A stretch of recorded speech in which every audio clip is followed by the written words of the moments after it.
안녕하세요. 참사랑의 김교수입니다. 네, 이번 시간은 1장 위안부 개론의 세 번째 파트인 인권과 직업윤리에 대해서 문제도 풀고 교과 정리도 하는 시간을 갖도록 하겠습니다. 인권과 직업윤리도 내용이 조금 많아요. 그래서 제가 두 파트로 나눠서 진행을 할 건데요. 오늘은 노인의 인권 보호와 노인의 학대 예방 이 두 부분을 가지고 문제 풀이와 교과 정리하겠습니다. 네, 바로 들어갑니다. 자, 1번입니다. 다음에서 시설 대상자가 침해받은 권리는 대상자의 휴대전화 사용을 제한함, 사전에 동의 없이 대상자 사진을 촬영함. 1번 차별을 받지 않을 권리, 2번 신체 구속을 받지 않을 권리, 3번 충분한 정보를 제공받을 권리, 4번 사생활과 비밀 보장에 관한 권리, 5번 시설 정보에 대한 접근성을 보장받을 권리. 네, 4번에 해당하는 내용이죠. 휴대전화든지 사진 같은 부분들이 사생활에 대한 보장 또는 비밀 이런 게 전혀 안 돼 있는 문제 사례의 한 내용들에 해당하는 거죠. 여기서 문제를 만들어준 거예요. 시설생활 노인의 권리 보호를 위한 윤리 강령이 입소 전 단계, 입소 계약 단계, 생활 단계, 퇴소 단계 이렇게 네 단계로 나눠져 있고요. 각 단계마다 내용들이 많죠. 네, 근데 이제 이런 단계의 구체적인 설명의 단어들이 있고 또 이렇게 문제 사례들이 있거든요. 이 두 가지를 다 알아두시는 것이 이런 윤리 강령 문제가 어떠한 유형으로 나오더라도 맞춰낼 수 있는 중요한 내용들이죠. 그래서 요거는 이따가 문제 다 풀고 나서 하나씩 정리를 좀 해보도록 할게요. 오늘 제가 조금 코맹맹이 소리가 나요. 네. 날씨의 변화 때문에 약간 이제 비염기가 오려고 하거든요. 조금 양해 부탁을 드릴게요. 자, 2번 문제입니다. 인지 기능을 상실한 노인을 고의적으로 가출하게 하는 학대 행위는 1번 유기, 2번 자기방임, 3번 정서적 학대, 4번 신체적 학대, 5번 경제적 학대. 네. 네, 유기입니다. 유기. 예. 그러면 왜 얘가 유기냐? 예. 여기서 문제를 만들어준 거죠. 노인학대의 예방, 그쵸? 노인학대 뭐 유형, 이렇게 얘기를 하면 그 노인학대의 유형 7가지 중에서 지금 유기에 해당하는 내용이에요. 여기서 문제를 만들어준 거죠. 네, 그대로, 학대 내용 그대로. 학대는 유형은 다 이제 정의, 개념을 설명하는 것보다 이렇게 표에 나와 있는 내용을 이해하시는 것이 시험을 대비하는 가장 중요한 방법입니다. 3번입니다. 노인학대 사례 중에서 방임에 해당하는 것은 1번 재산관리 결정을 제한한다. 2번 자존심 상하게 하는 말을 한다. 3번 집 밖으로 나가지 못하게 한다. 4번 친구나 친지와의 연락을 차단한다. 5번 생존에 필요한 생활비 지급을 중단한다. 네, 방임에 대해서 물었으니까 정답은 5번이 되겠죠. 네, 재산관리 결정을 제한한다. 경제적 학대, 자존심 상하게 하는 말을 한다. 정서적 학대, 집 밖으로 나가지 못하게 한다. 신체적 학대, 친구나 친지와의 연락을 차단한다. 뭘까요? 네, 정서적 학대, 기분 나쁘죠? 네, 이것도 지금 앞에 문제처럼 그 표에서 세부 내용들을 가지고 문제를 만들어준 거죠. 그래서 가져와 봤습니다. 네, 방임에 해당하는 행위와 내용들이 어떤 것이 있는지, 그쵸? 네, 그래서 이따도 정리할 거예요. 그러니까 요런 빨간색으로 좀 쳐져 있는 내용들을 잘 인지하셔서, 네, 방임의 문제 또한 세부학대 내용과 행위에서 나온다는 걸 지금은 인지해 주셨으면 좋겠습니다. 자, 4번 문제입니다. 노인 보호 전문 기관의 역할로 옳은 것은 1번 학대 피해인 노인에게 숙식을 제공한다. 2번 학대 피해 노인에게 취업을 알선한다. 3번 노인학대 행위자를 대상으로 재발 방지 교육을 한다. 4번 노인학대 행위자에 대한 법적 판정을 한다. 5번 노인학대 판정을 위한 의학적 진단을 제공한다. 네, 노인 보호 전문기관, 학대의 예방을 위해서 교육도 하고, 또 직접 사례 접수도 하고, 그죠? 신고도 받고, 관리도 하고, 또 여기에 나는 것처럼 교육, 재발방지 교육 같은 걸 진행하고 있죠. 네. 자, 노인학대는 학대 예방을 위한 유관기관의 역할에서 문제가 나온 거죠. 예, 지금 여기 보시면 노인보호 전문기관이 하는 역할의 내용들이 있어요. 그래서 이 내용을 가지고 문제를 만들었다라고 생각하시면 되겠어요. 자, 문제는 여기까지입니다. 문항수가 많지 않아요. 네, 여기까지는 오전 시험이든 오후 시험이든 한 해당 두 문제 정도가 출제가 됐거든요. 이게 오전 오후 시험의 문제를 다 제가 총정리를 한 거니까 문항수가 여기서 반이다라고 생각하시면 돼요. 예, 근데 이제 얘가 왜 두 단원을 나눴냐면 문제의 문항수는 작지만 예, 공부를 하는 데 있어서 양은 좀 많아요. 그래서 그 부분들을 좀 살펴보려고 제가 이렇게 파트를 나눈 거고요. 여기까지 보시고 시설윤리 강령이 아까 한 표에서 정리했듯이 나는 다 이해할 수 있다. 안 보셔도 돼요. 네, 세 학대 내용을 학대마다 다 차이점을 잘 구별하실 수 있다면 여기까지 보셔도 괜찮고요. 또 윤리 강령에 보여서 노인학대, 그렇죠? 네, 노인학대에 나오는 내용도 다 종류를 구분해서 자세히 인지할 수 있다. 그러면 멈추셔도 돼요. 예. 근데 이제 조금 더 알고 싶다, 자세히 정리하고 싶다, 내지는 아직은 내가 잘 모르는 것 같다. 이렇게 하시면 저랑 같이 교과서 정리까지 가는 걸로 하겠습니다. 자, 이 부분은 제가 아까 말씀드렸던 1장 요양보호 개론 중에 인권과 직업윤리 파트입니다. 이 단원의 학습 목표는 5개로 이루어져 있고요. 지금 저하고 보려고 하는 건 이 두 가지를 살펴보는 거죠. 그래서 노인의 인권의 개념이 무엇이고 어떻게 보호를 해야 되는 거고 또 이제 노인학대의 개념이 무엇이고 어떤 예방을 해야 되는지 이 내용이 의외로 굉장히 많아요. 그래서 그 부분에 대해서 정리하도록 하겠습니다.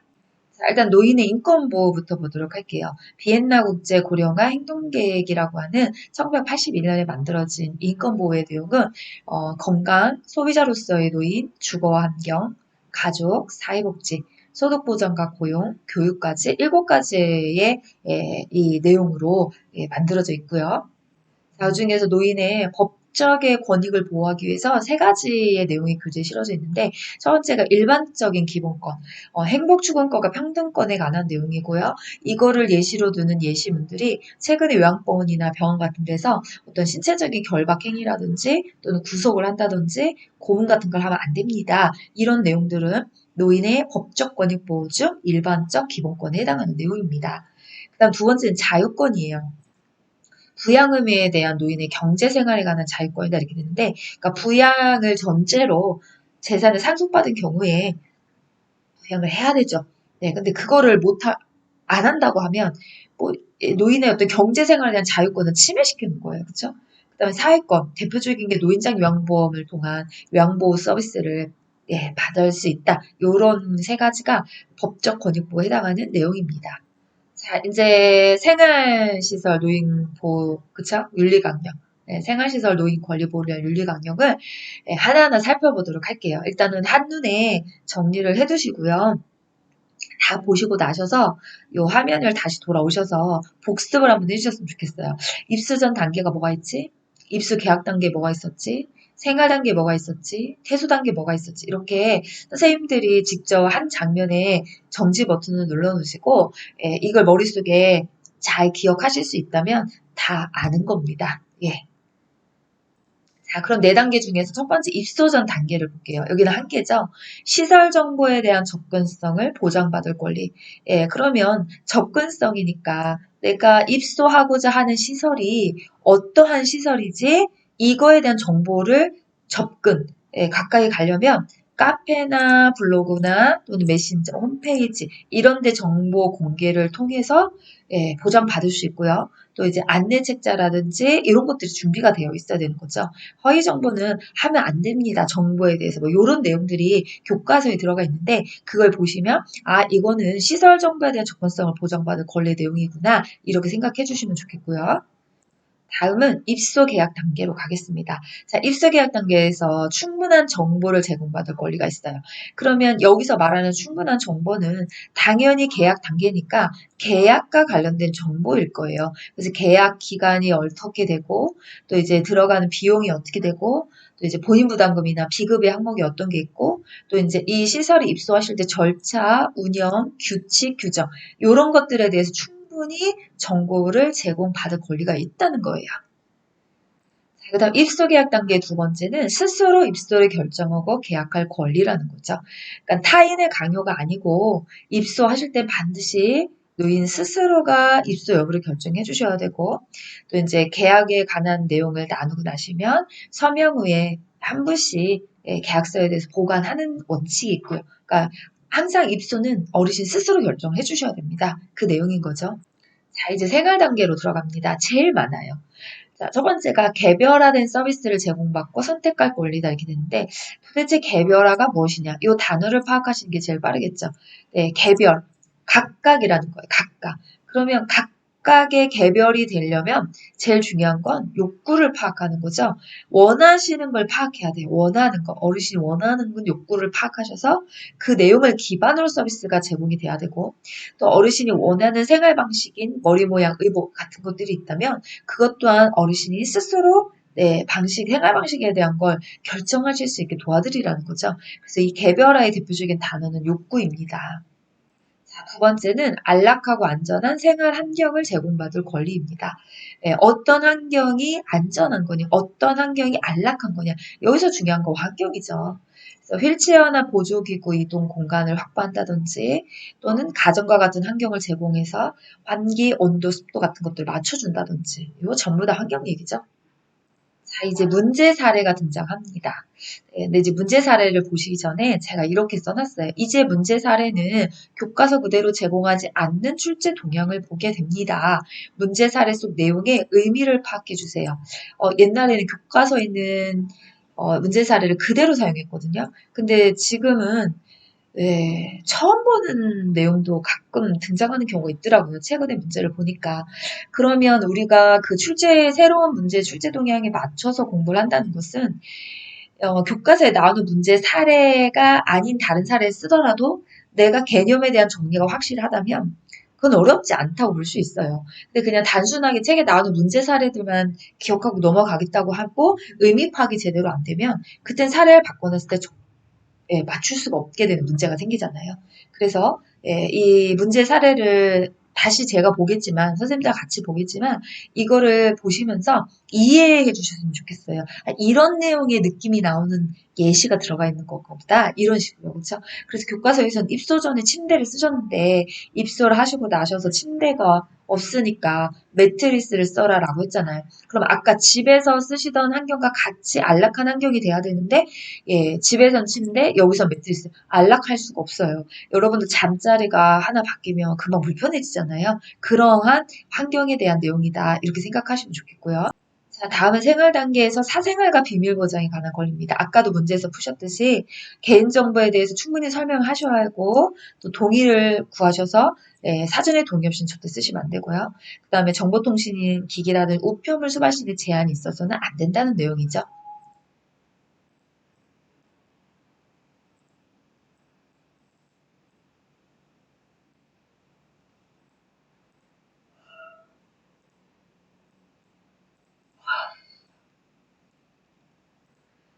자, 다음은 존엄한 존재로 대우받을 권리입니다. 침해 등의 사유로 인간으로서의 권리와 가치가 손상되지 않게 해야 됩니다. 시설장과 종사자는 인권을 존중할 수 있는 의무를 지니고 인권 교육을 이수해야 합니다. 네, 존엄한 존재라고 하는 건 있는 그대로를 봐주는 거예요. 그래서 그런 내용들, 인권 교육도 필요하고 또 이제 인간으로서 손상되지 않게 특히 침해 어신들은 그렇죠? 네, 이런 부분들이 교과서에 설명하는 내용입니다. 자, 이제 문제 사례 살펴볼까요? 동료 노인의 따귀를 때린다. 근데 다른 노인들이 조용해진 효과도 있다고 해서 모른 채 하고 있다. 여기입니다. 네, 뒤에 나오시는 차별 및 노인학대 거기하고 좀 구별해 주셨으면 좋겠어요. 사실 내용이 크게 다른 거는 아닌데 교과서를 집필하시는 분이 그렇게 나눠놨어요. 우리는 시험이 교과서대로 답을 찾아주셔야 되기 때문에 교과서에서 어디에 이 뜻을 두고 있는지를 교과서에서 찾으시면 좋겠거든요. 그래서 요 따길 때린다 내용은 여기 존엄한 존재로 좀 넣어주세요. 자, 다음은 차별 및 노인 학대를 받지 않을 권리입니다. 성별, 종교, 사회적인 신분 등을 이유로 차별해서는 안 된다. 어떠한 이유로도 학대 행위를 하지 않으며 학대 피해 노인에 대한 보호 조치를 신속하게 취해야 한다. 여기서 내용은 차별에 대한 집중을 해주셨으면 좋겠어요. 어떠한 이유에서 차별하면 안 됩니다. 라고 하는 거죠. 자, 문제 사례 보겠습니다. 보호자들이 선물을 주고 가는 거예요. 네. 근데 그래서 요양보 선생님들이 그 선물 받으신 어르신한테 조금 더 고분고분하게 잘해주는 것 같아서 차별받는 기분이다. 이런 느낌들이 이 문제 사례 이 윤리 강요 설명하는 문제 사례이죠. 자, 다음은 신체 구속을 받지 않을 권리입니다. 격리를 한다든지, 감금, 억제제를 쓴다든지, 예, 신체적 제한하시면 안 돼요.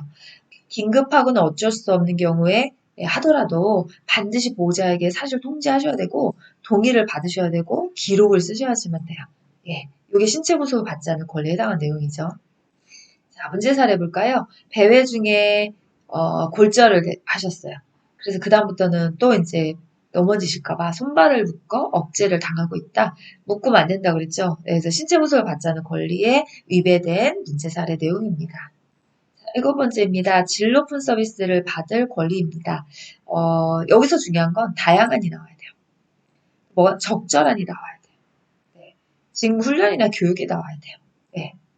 뭐하고 헷갈리시면 안 되냐면 개별하고 헷갈리시면 안 돼요. 여기 개별화된 식단을 써있다고 답을 개별화돼 치시면 그냥 오답입니다. 네, 얘네라 그러면 이상하죠. 이 교재에서 말하는 의도가 비슷한 맥락 안에서 조금씩 다른 거예요. 아까 개별화는 욕구를 파악하라고 했잖아요. 욕구. 진로프는 다양한, 딱 맞는 적절한. 그거에 따른 훈련과 교육이 이루어져야 되겠습니다. 이런 단어의 중심으로 의미를 파악해 주셨으면 좋겠어요. 자, 문제 사례 보겠습니다. 파마약 값은 시설장이 되는데 가장 싼 약으로 하라고 해서 어쩔 수 없었어요. 파마약 값이 하나만 있는 게 아니잖아요. 그죠? 예, 파마 약마다 가격이 다르고 그 부분에 대해서 선택할 수 있게끔 네, 다양한 걸 가지고 설명해야 되는데 딱 가장 싼 거 하나로 지정을 했으니까 얘는 진로분 서비스에 예, 위배된 문제 사례라고 볼 수 있습니다. 자, 다음은 정치, 문화, 종교적 신념의 자유에 대한 권리입니다. 종교, 정치는 크게 다루지 않아요. 다 아는 내용이니까. 여기 문화에 많이 집중돼 있어요. 시설 내 자발 모임이나 다른 모임과 사귀고 소통하는 데 제재를 가해서는 안 된다는 거. 시설 외부에 어떤 뭐 서비스와 연계해서 하고 싶다고 하면 예, 해줘야지만 돼요. 그래서 안 받게, 시설 안 받게 어떤 프로그램들이 제공되어 있다면 예, 그러면 이제 이 윤리 강요는 지켜진 거죠. 자, 문제 사례는 문화 이야기를 합니다. 단풍 구경 간다고 좋아서 난리인데 호리호리한 요양보호사 때문에 갈 수 없다. 이렇게 하신다든지 문화생활? 여기 그런 거 없는데 거실에 걸린 텔레비전이 다야? 이렇게 안 바뀌었던 프로그램이 없다는 거를 알려주고 있죠. 그래서 이런 내용들은 정치, 문화, 종교, 신념의 자유에 대한 윤리 강령입니다. 아홉 번째는 자신의 재산과 소유물을 스스로 관리할 권리입니다. 개인 물품을 관리 보관하는 보안 장치가 마련된 사물함 등을 개인에게 제공해야 되고 또 이제 가족이나 후견인의 특별한 요청이 있을 때는 시설에서 재산을 사용할 수도 있고 처분할 수도 있지만 그냥은 안 되고요. 재정 사용에 관한 결과를 알려줘야 됩니다. 이런 규정이 있는 거죠. 그래서 문제 사례는 통장 관리에 대한 내용이에요. 큰아들이 맡겼어요. 그럼 큰아들한테 줘야죠. 네, 근데 큰아들한테 맡겼는데 큰아들이 맡겼는데 둘째가 달라고 해서 의심 없이 줬어요. 그러니까 관리에 대한 부분에 문제가 생겼다는 거를 좀 안내하고 있는 거죠. 알려주고 있는 거죠. 네.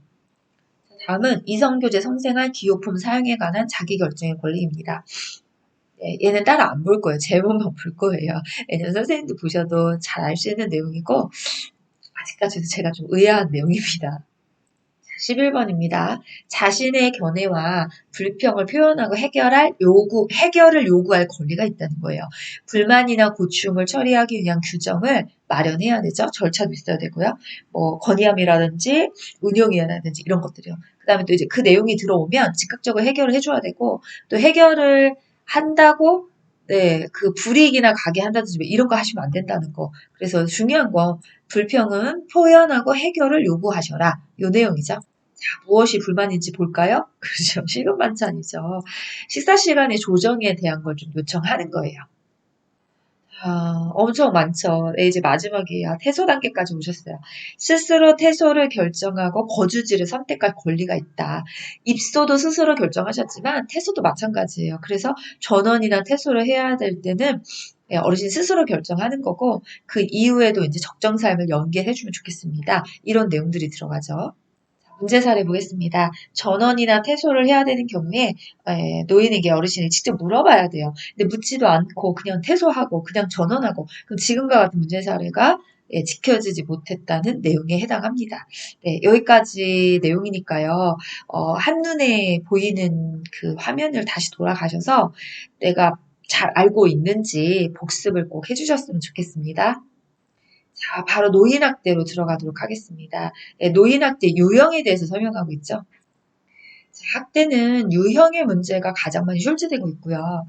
신체적 학대가 무엇입니까? 이런 정의는 이제 거의 출제되지 않아요. 그래서 제가 교과서에서 있는 표를 그대로 PPT로 담아갖고 왔는데요. 그래서 이렇게 학대 행위와 또 그거에 따른 세부학대 내용은 얼마나 잘 인지하고 있냐에 따라서 답을 맞출 수 있는 확률이 올라간다고 생각하시면 돼요. 그래서 이제 행위도 이렇게 읽어보시면 아는 내용들이 있어요. 여기 보시면 까만 글씨는 제가 따로 내용을 가져오지 않았잖아요. 왜냐면 선생님들이 의미적으로 다 파악할 수 있는 건데 여기 빨간색 글씨에 있는 것들이 조금 한 번씩 봐야 될 것들이거든요. 그래서 신체적 학대에 들어간 내용 중에 노인을 제한된 공간에 가두거나 노인의 거주 출입을 통제한다. 그 내용에 해당하는 게 집 안에 제한된 공간에서 나가지 못하게 한다든지 집 밖으로 나가지 못하게 한다든지 또 집에 못 들어오게 한다든지 전부 다 신체적 학대예요. 그 다음에 신체적 생존을 위협할 수 있는 행위를 하는데 중요한 단어는 단절이죠. 생존 유지에 필요한 장치인 가스, 난방, 전기, 수도 단절, 식사, 음료, 밥통 단절, 약물로부터 단절 이런 단절 글자가 들어가면 신체적 학대다라고 생각하고 정리를 해주셨으면 좋겠고요. 자, 노동에 관한 것도 신체적 학대예요. 그래서 이제 원하지 않거나 수행하기 어려운 노동을 하게 하는 거예요. 그 다음에 여기 신체적인 또 정신적인 어떤 어려운 상황인데도 그때 또 노동을 하게 하는 거. 그러니까 요게 신체적 학대, 세부학대 내용이 들어가는 거죠. 자, 다음은 정서적 학대예요. 저는 정서적 학대의 세부 내용을 생각하실 때마다 그런 단어를 써요. 기분 나쁜 거 찾으세요, 이렇게. 이걸 한다고 뭐 몸이 잠드는 것도 아니고 돈이 나와도 아닌데 이상하게 기분 나쁘네? 이러고 있거든요. 그런 내용들을 좀 찾아주셨으면 좋겠습니다라고 해요. 그래서 이제 접촉을 기피한다, 무시해요, 안 쳐다봐요. 또 반응이 없어요. 또 따로 밥을 먹게 해요. 이거 보세요. 기분 나쁘죠? 이렇게 했다고 내 몸이 어떻게 되는 것도 아니고 돈이 막 나가는 것도 아닌데 또 이제 사회관계 유지를 방해해요. 만나는 것을 싫어한다든지 또 방해, 종교 활동이나 사회적인 활동을 방해, 이성교제 방해, 관계를 방해하는 거잖아요. 그 밑에는 안 갖고 왔어요. 왜냐면 여러분 읽으시면 아세요. 바로 알아요. 네, 느낌적으로, 감각적으로, 자비야 이렇게 하는데 두 가지는 좀 자세히 봐주셨으면 좋겠어요. 자, 다음은 방임입니다. 경제적 학대는 담아오지 않았어요. 그러니까 경제적 학대와 성적 학대 두 가지. 다 알 거라고 생각해서. 경제적 학대는 좀 돈 단위가 큰 거라고 생각하시면 좋겠고요. 방임에 돈 얘기가 살짝 나와요. 여긴 돈 단위 큰 게 아니라 좀 작은 단위예요. 그래서 이제 방임을 좀 잘 보셔야 돼요. 방임하고 경제적 학대하고도 헷갈리고, 방임하고 신체적 학대하고도 헷갈리고, 방임하고 유기하고도 헷갈리고. 저는 그렇거든요, 가르칠 때. 그래서 그 개념들을 정확히 잡아두시는 것이 헷갈리지 않는 방법이라고 생각을 하는데 방임에서 보시면 여기 불편한 거동이 불편한 노인의 의식주와 일상생활을 제공하지 않는다는 거. 그래서 안정된 주거 공간을 제공하지 않고 떠돈다든지 부적절한 주거 공간을 거주하는 거 방치한다든지 방임입니다. 잘 알아두세요. 많이 헷갈려 하시니까요. 그 다음에 돈 단위가 좀 작은 거라 그랬죠. 그래서 기본적인 생존을 위한 생활비라든지 세금, 요금 납부를 방치한다든지 용돈이나 활동비나 뭐 이런 경조사비들을 제한하는 거 요런 작은 좀 돈에 관한 내용들은 방임에 넣어주시면 좋겠습니다. 자, 다음은 자기방임이에요. 방임은 방임인데 자기방임이에요. 그러니까 방임의 모든 내용들을 스스로 노인 자신이 노인 스스로 행위를 진행하지 않는 거 그게 자기 방임이고요. 이게 심각해지면 이제 자살로 가는 거죠. 전문가들이 말한대요. 학대의 모든 내용 중에서 방임이 보인다면 할 거 다 했구나. 약간 이런 느낌이 들게끔. 굉장히 별거 아닌 내용인 것 같지만 실제 학대의 상황들을 보면 무섭습니다. 자기 방임이 제일 무섭습니다. 자, 다음은 유기입니다. 네, 유기 아까 우리 문제에서 푸셨죠? 이렇게 시설이나 병원에 입소를 했는데 연락과 왕래를 두절하는 것도 유기예요. 이걸 방임해 치시는 분들이 많아요. 근데 글자만 읽지 마시고요. 의미를 좀 파악하셨으면 좋겠어요. 시설이나 병원에 입소를 하셨는데 연락도 없고 왕래도 없고 이거 공짜 무료 봉사 기관이 아니잖아요. 그러면 이제 그런 경우에는 바로 퇴소를 시킬 수는 없어요. 네, 그럼 또 이제 학대에 들어가니까 근데 규정이 있었을 거예요. 일정 기간이 지나서 비용 입소에 대한 미납이 발생하면 그냥 어쩔 수 없이 퇴소 처리를 할 수밖에 없거든. 그럼 그건 버려진 것 같은 거잖아요. 그런 의미들을 좀 기억해 주셨으면 좋겠습니다 하는 거고, 예, 버려요. 예, 바로 유기입니다. 네. 그래서 요렇게 유형을 예, 하나씩 좀 살펴봤으니까요. 선생님들이 좀 세 번째 내용 위주로 잘 기억을 해줬으면 좋겠어요. 자, 다음은 노인학대 예방을 위한 법적 제도적 장치에서 법적 근거를 좀 보려고 해요.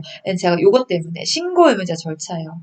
요양보호사는 신고 의무자잖아요. 그래서 사회복지 전담 공무원, 사회복지관, 시설장과 종사자, 재가장교환기관장 그 종사자. 예, 그래서 우리는 신고 의무자입니다. 이걸 좀 인지하셨으면 좋겠고요. 자, 이제 학대에서 네, 마지막 슬라이드가 될 것 같아요. 네, 요 내용이 유관기관. 우리가 아까 노인보호 전문기관 보셨잖아요. 노인보호 전문기관만 있는 게 아니죠.